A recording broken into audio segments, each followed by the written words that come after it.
This limited Kintsugi Heroes podcast series was made possible through grant funding provided by the New South Wales Department of Communities and Justice Connecting Seniors Grant Program. If you'd like to find out more about Kintsugi Heroes, head over to kintsugiheroes.com.au. Welcome back to our Kintsugi Heroes special series Connecting Seniors. This year we are continuing to share the experiences of ageing Australians to create connections across our communities. In this episode of Connecting Seniors, we're revisiting a conversation from Emma Bellamy-Dodd's conversation with Steve Khouw. Enjoy this episode.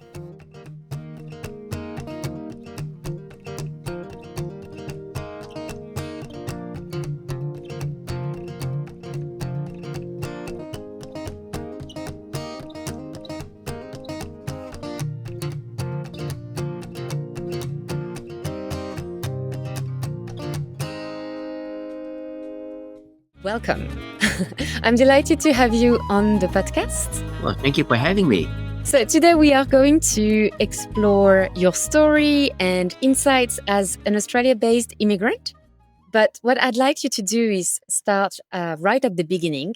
I know that you left Indonesia as a child. You were about 9.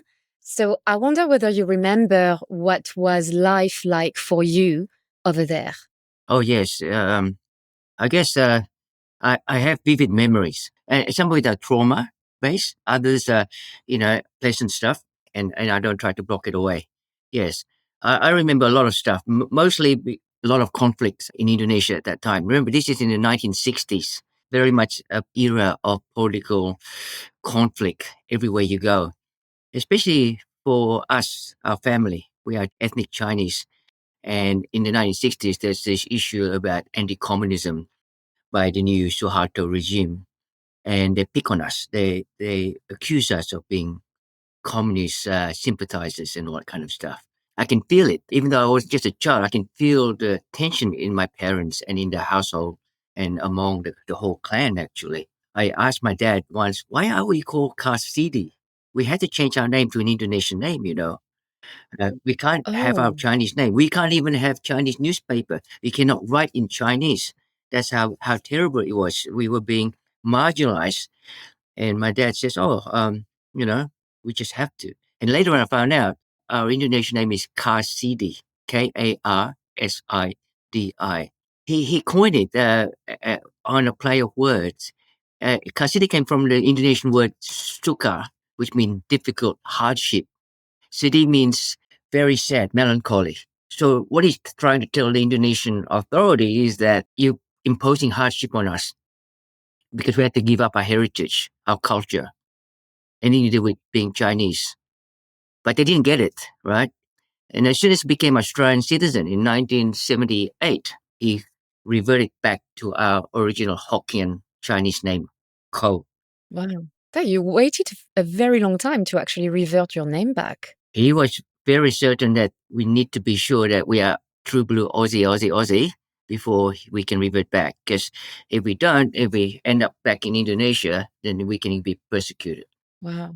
My gosh. And do you remember how you left, like the day you left with your parents? Oh, yes.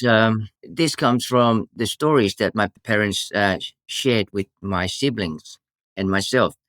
And what I understand, it was such a hurry. We had to get out. Mom was, in today's parlance, would be called an activist. She likes to take care of the vulnerable, the poor and the downtrodden, that kind of stuff. And Dad does the same thing. He was a lawyer back in Indonesia. So he's more like a community lawyer. He actually does a lot of brief stuff for his friends and members of the public. And what happened is that they're kind of trying to pin us as members of the Communist Party, the PKI, as it's called back then. And eventually, when the tanks start rolling in front of our house, there's 2 tanks there pointing their turret at me. And I was just a little kid, 5, 6, 7-year-old. And I said, oh, this is fun. But when they shot at the German Shepherd dogs that we had, that's it. The mate took us in. And that was it. We fled to Singapore first. and then get our paper in order, and finally we were accepted to be immigrants into Australia. And I can see the change in my parents' attitude. The happiness just went proper, just all the way. 'Cause we are safe in Australia now, and this is it. Dad was always talking about freedom at last, freedom of expression. We can say what we want without being persecuted, and that's what creates this empathy in my being about freedom. You gotta love it. You gotta protect it. And to this very day, I'm into freedom. If it wasn't for freedom, we couldn't express ourselves, right? Wow. It's funny that you have still the memories of your parents arriving in Australia and feeling super safe and free, and you still remember that. Oh yes, yes. But it was short-lived happiness. We were poor. We left essentially with the shirt on our back. We had a few little possessions here and there, but that was it. And we had to find a shelter. Dad didn't have enough money for the deposit, despite getting loans from his relatives and all that stuff. So he had to have not one, not two, but three loans. I remember Wow. the house was only worth $14,000 in the 1970s when they bought it. Can you Oh my God. imagine? It's probably worth about 2 million by now, right? But even though he couldn't afford it, he had three mortgage on it, and so mom and dad had to work their guts out. They had multiple jobs. Dad was a lawyer. He wanted to become a lawyer in Australia, but he couldn't because he's a bit traditional. A provider and protector of his family. He only get 1 year of a 4-year law degree credited, so he had to do 3 years of study. And in the meantime, he just said, "Who's going to feed the kids?" They had to go straight to work. So he gave up on becoming a lawyer? He did. He had to? Wow, that must have been very hard for him. It was his passion. But he got back into it in as an amateur, basically. He helped a lot of people in so many different ways. I mean, when he died in the funeral, there's all these people that me and my brothers and sisters never knew. And they came and they said, "If it wasn't for your dad, we wouldn't be here. And we want to thank you for helping us, our family." I didn't know what he did, but he used to do it for free, and we are forever poor, that's my beginning in my life. Eh, when you arrived, did you and your family spoke English at the time? No, except for my dad. My dad, he can speak multiple language. I lost count how many languages he can speak fluently. He was educated in a Dutch school in Indonesia. Dutch occupied, sorry, they colonized Indonesia, and so did mom. So they can speak Dutch, but dad's English is perfect from the very beginning. But mom can speak a word of English, so she struggled to get a job. So I remember she's an excellent seamstress. She can sew really well. The rag trade, mainly the Jewish families who owns all this fashion, business. She get like thousands of these board shorts and shirts, and she has to sew them, and she get like 50 cents, 70 cents each, and they retail for $20. I mean, in those days, $20 probably $120 now, right? She gets 50, 70 cents each.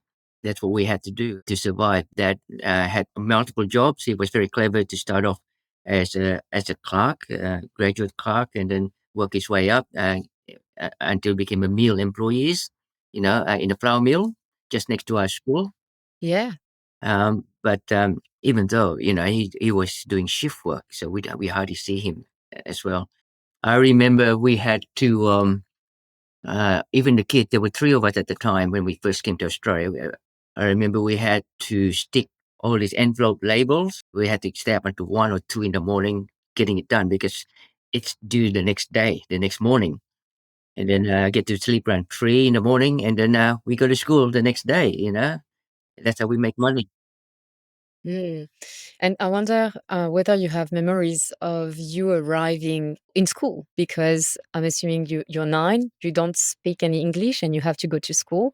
How was it like for Oh, you? it was a culture shock, big time. You were accustomed to going to school in Indonesia, where everything is kind of like pretty much regimented, and you can expect the unexpected, the kind of stuff. But here in Australia, what what gets me the most was the unruliness of the kids. They're out of control.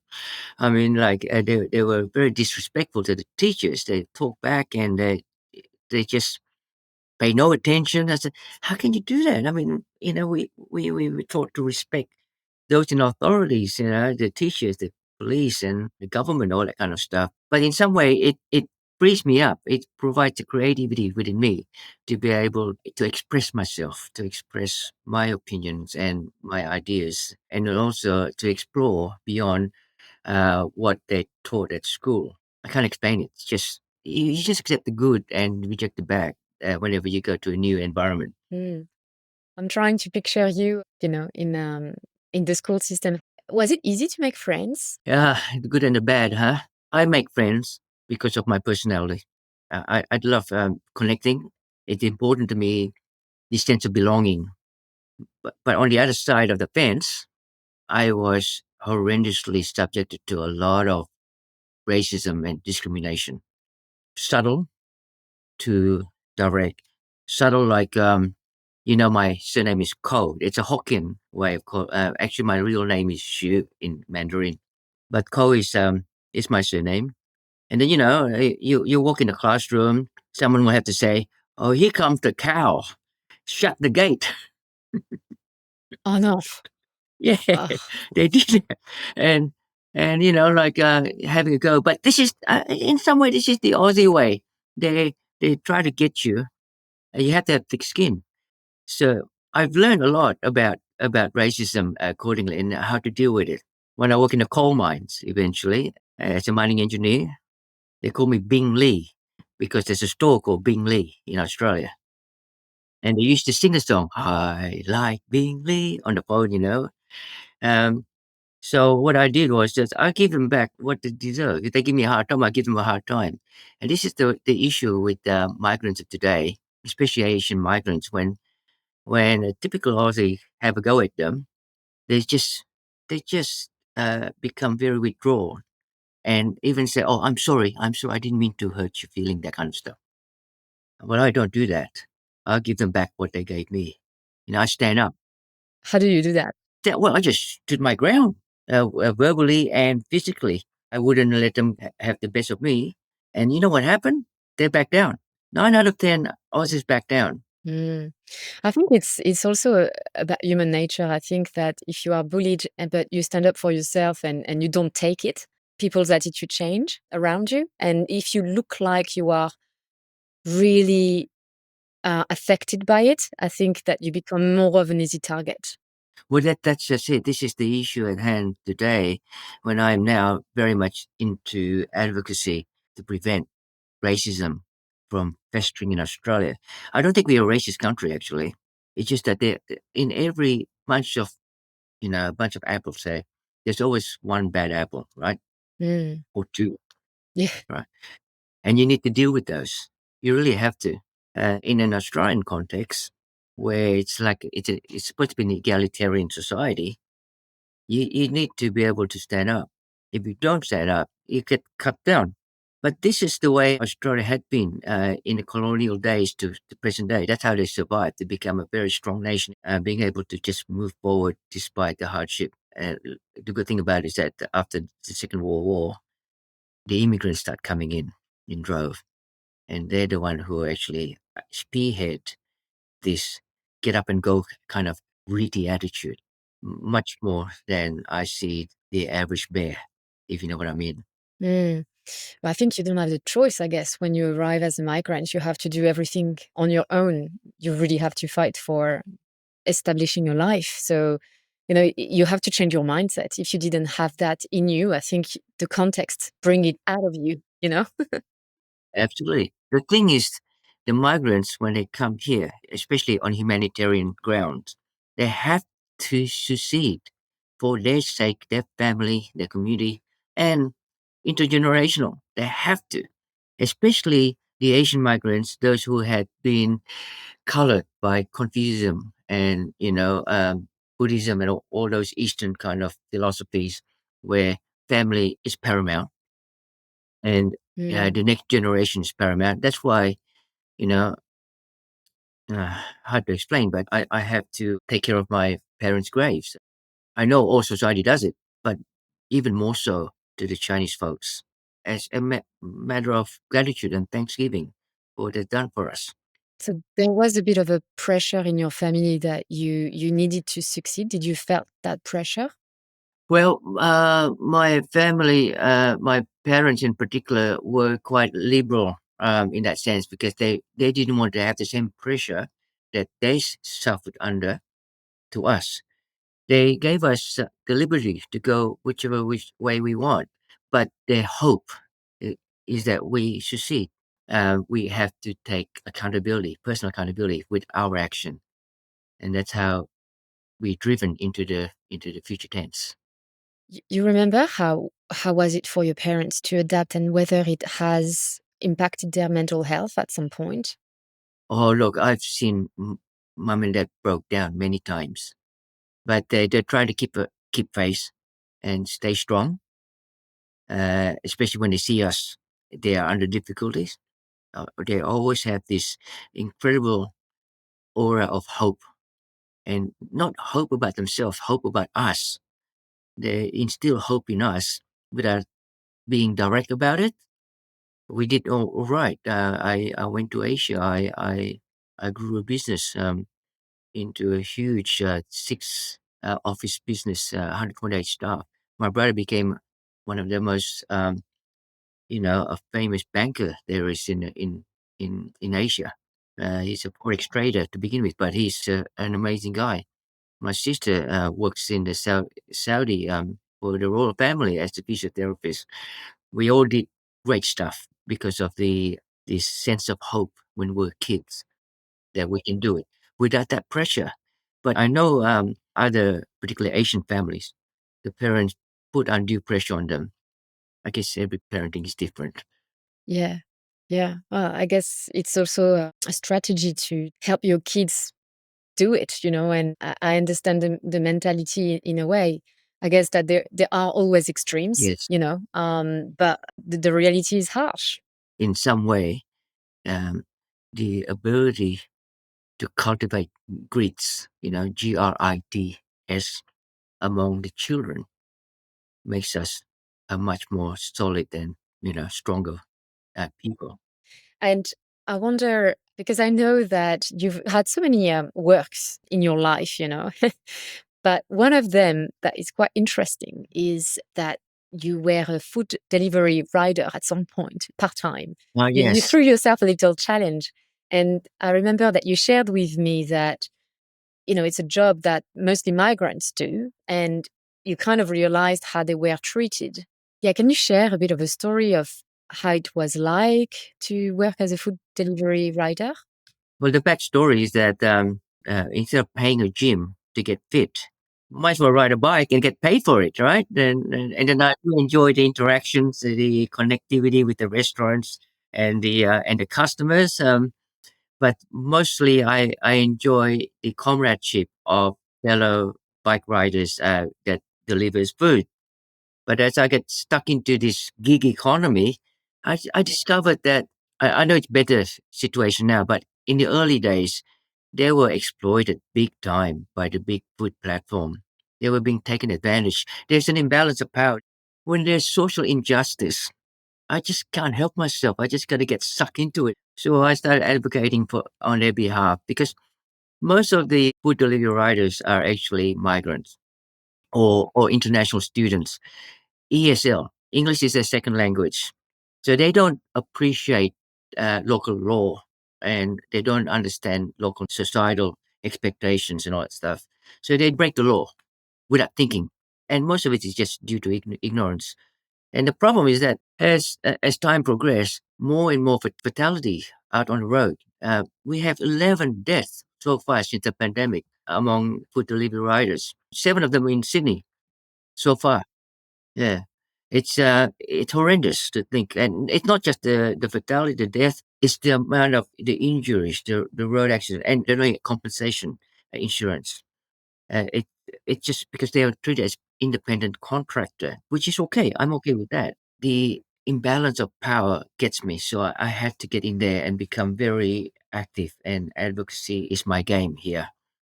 It's not just the food delivery platform. It's the law is wrong. The worst of the worst is the racism meted against the food delivery riders because they're foreigners. They don't know how to deal with when they get subjected to racism.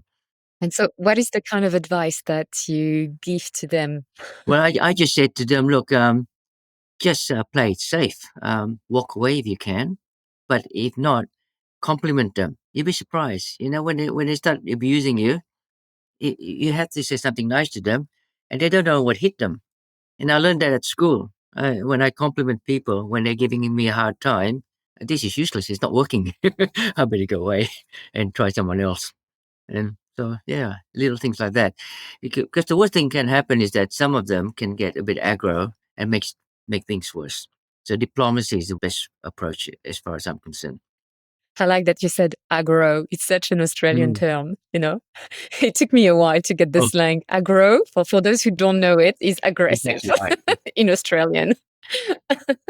It's true. I can tell you a good story. I was like in my early 30s. I walk into this country pub in Canundra, it's called, central New South Wales, because I was helping a friend who owns a sunflower farm. So it's harvest time, so all hands on deck. And after harvest time, we went to this pub. As we walk in the door, they look at me, and I can see the aggressiveness, the aggro in the men. It's mainly men there. So we went to the bar, and my friend Kevin says, "G'day, mate. How you going?" Like that, right? And the bartender said, "More the usual, Kev." "Yeah, mate. What about your mate over there? What does he want?" And I look at him square in the eye. I said, "I'll have a meaty, thank you." Just like that, something like that. And he says, "You're an Aussie too?" I said, "True blue." And then everyone broke out laughing, you know. They thought I was like a Japanese wanting to buy out their farm. This is the racism that's happening there. But like most of these people are country bumpkins. They're just ignorant about the real world. This is one of the things that I try to encourage everyone when they finish school. Have a gap year. Go out there, backpack around the world, and see other culture. You will experience conflict. You will experience famine, if not for yourself, and you will experience poverty. Then you come back a better person, and you'll be able to appreciate and connect with those who are less fortunate than you are. Totally. I agree. I reflected on this recently because when I was living in France, I had no idea what it was like to be a migrant, to be Mm, honest, And now that I've had this experience, I realized what they were probably going through, and I had no idea at the time. mm.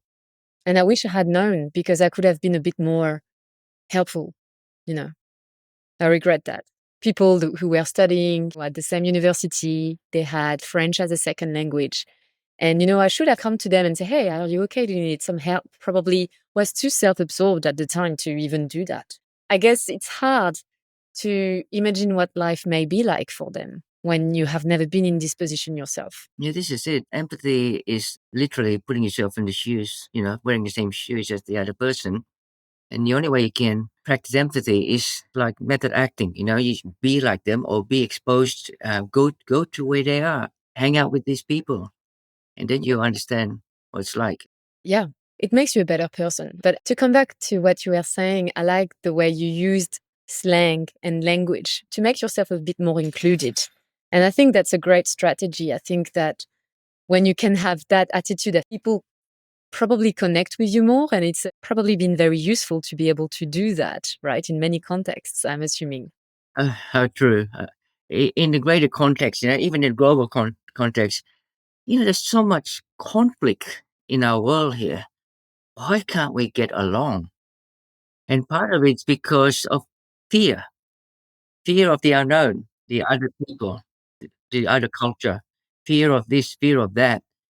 And those who are fear mongers, those who are impose fear on us, whatever it is, be it climate change, be it foreigners from another country, Pakistani or Indian, whatever, right?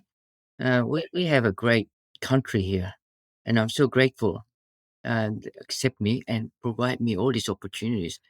That's why I feel indebted to Australia, big time. and I want to do my bit, whether it's in my neighborhood.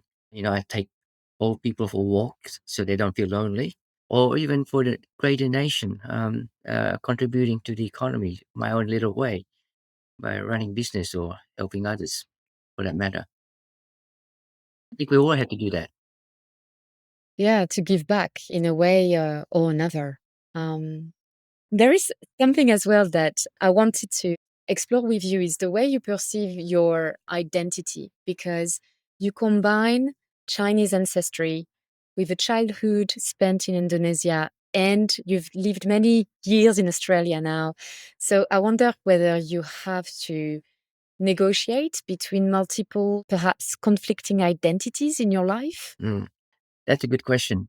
The way how I look at it is not only just being open-minded about everything and anything new, but to be able to distinguish what is good and what is bad.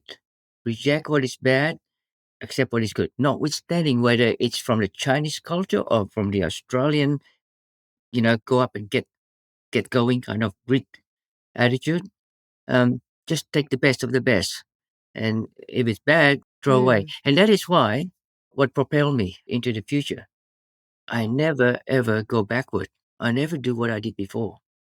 I was once an engineer, no longer. I just keep moving forward. You only live once, max it, do different stuff altogether. So that's why I move forward, do something different, change. And I guess changing countries and changing roles in life, there is a bit of a connection here. It's the capacity to reinvent yourself, you know? Yes, but it requires one key quality, and that is the ability to embrace change and overcome the fear there will be. Yeah, it's a big one. It's a big one. And it's tough, right? To embrace change. But you get more comfortable with getting uncomfortable, I think, at some point. Yes, yes. I mean, look, I was in engineering and mining. Then I ended up in marketing. I was sent to Japan to sell the coking coal to the Japanese steel mills. Then I was in manufacturing, building products. It's baby step that allied to the previous role that I had. Eventually becoming a sustainable building, green building designer, certifier. Like how different is that to being a coal miner? It's amazing. It would probably make you grow so much to be confronted to so many different contexts, because you are with very different type of people in a different mindset, in a different system. Yep, I can say that. With my hands on my heart, I had a really, really wonderful life so far. Okay, and I encourage all those who are watching us here to just be bold, be brave, have have hope in your heart. Just go forth and do something different. Yeah. And on the topic, I wonder whether there is something that has helped you in your life to feel included in Australia, to feel valued, to give meaning to your life that perhaps you could give to others as an advice. What would it be if you had a word of wisdom or an advice to give that helped you in your life? Wow. You know what's missing these days is the respect for the elderly, the senior citizens. And I would say, listen for the voice of wisdom coming out of your father and mother, your grandfather, granddad, your uncles. They have so much to give to you, and ignore them at your own peril, because this world is a cruel world. You get left behind and you have to survive like most of us did. And I say that truly because one of the things I did do is preventing suicide among the male population. It's a horrendous statistic there. What is the statistic? Do you have it? Yes, well, every single day, 8 Australians take their own lives. But not one or two or three, 6 out of 8 are males, mainly men and fathers. It's horrendous. And we are our own bloody fault as men. We don't talk about it. And we keep killing ourselves. And it's been going on forever. And there's not enough resources, not enough programs, not enough funding. That is one of my other advocacies that I'm working on. Yeah, I don't want to get too sentimental here because it's really quite emotional when I come across monthly easily in my frontline advocacy. I get 2 to 3 men dead, literally. So in some way, I become very numb to it. But another dimension, it spurs me on, particularly in the political arena. If I can help out to convince the politicians, or even become one myself, right, to stop this carnage. It really is. I mean, it's scary. I wonder what is the statistics of Australia in comparison to other countries, whether in Australia it's higher than other countries. Do you know that? Well, this is it. In the Western world, it's the same old stories. They're not doing enough about suicide prevention among the male population. But it's better than nothing because in third world countries, they don't have the infrastructure or the resources to do anything about it. So they just ignore it. It relies on family clanship, that kind of stuff. But here we can. It's just that our priority is not there yet. It's okay. I'm working on it. You're working on it. Well, we believe in you, Steve, right? You have to change the situation. I have 2 weird questions that I usually ask my guests. And the first one is, what does the word migrant mean to you? It's hope. HOPE. Hope. Hope for the nation, for Australia. Hope for the nation. Hope for the community. Hope for the family. The new generations, second and third generation, fourth even. You can see the children of the First Fleet. Most of them are doing well right now. So will be the migrants. But the difference is that the migrants will bring in a different dimension. It's a cultural dimension. They will bring in all the good stuff from their culture. And if they're smart, they will reject all the bad stuff that's going on. Hope, Emma, hope. That's what migrant equate to. Yeah. Well, I like that. That's very inspirational. And so the second question is, what does being Australian mean to you? That's a hard one because there's multifactorial there. Gratefulness. Yeah. To me, we are in a very amazing, unique circumstance where we can advance Australia our own way. Again, hope. And so for me, being an Australian, I'm part of that. I'm maybe just one citizen, you know, nobody important, right? But my contribution to society here will be like a spearhead to what will become good stuff for the rest of Australia. So, in a way, in one word, it would be opportunity. Wow.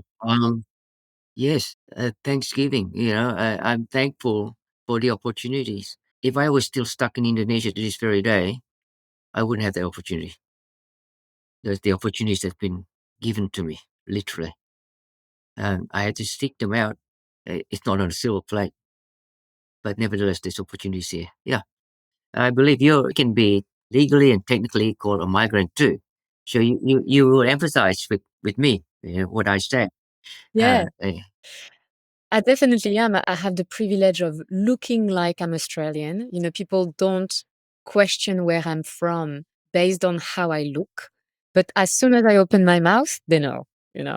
As soon as I open my mouth, they ask the question. my goodness, that to me is a good thing. Never lose your accent. It's an advantage to have an accent.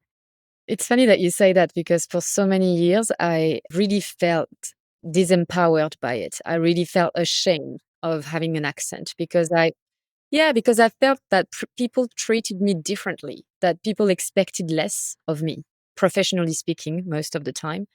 And so, yeah, I think I was a bit against it. And only recently I've changed my mindset around it and I'm starting to embrace it a bit more and think of it as a richness rather than something that prevents me from getting the life I want. In life, you have to differentiate yourself. My pair of white glasses, for example, and accent is one of them. And it to me, it's a distinct advantage. You will have enemies. I think I said this to you before. I have enemies, lots of enemies. But that's because I did stuff. And if I didn't do any of this advocacy, for example, I wouldn't have enemies. What's life is without enemies? Yeah, if you don't have enemies, maybe you're not doing enough. Maybe you're not living the life you're meant to be living in a way. Yes. Yeah. There you go. Well, Steve, it was so great to have you share your story in such an open and transparent way. So thank you for that. My pleasure.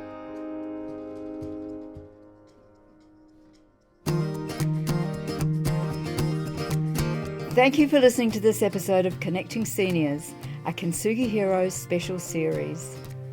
If you enjoyed this conversation, share the podcast with a friend and let us know by leaving a rating and review on Apple Podcasts, Spotify, or wherever you get your podcasts. If you'd like to support Kintsugi Heroes and the stories we share, head to kintsugiheroes.com.au and follow the instructions to make a tax-deductible donation. Thank you for listening. We'll see you next week.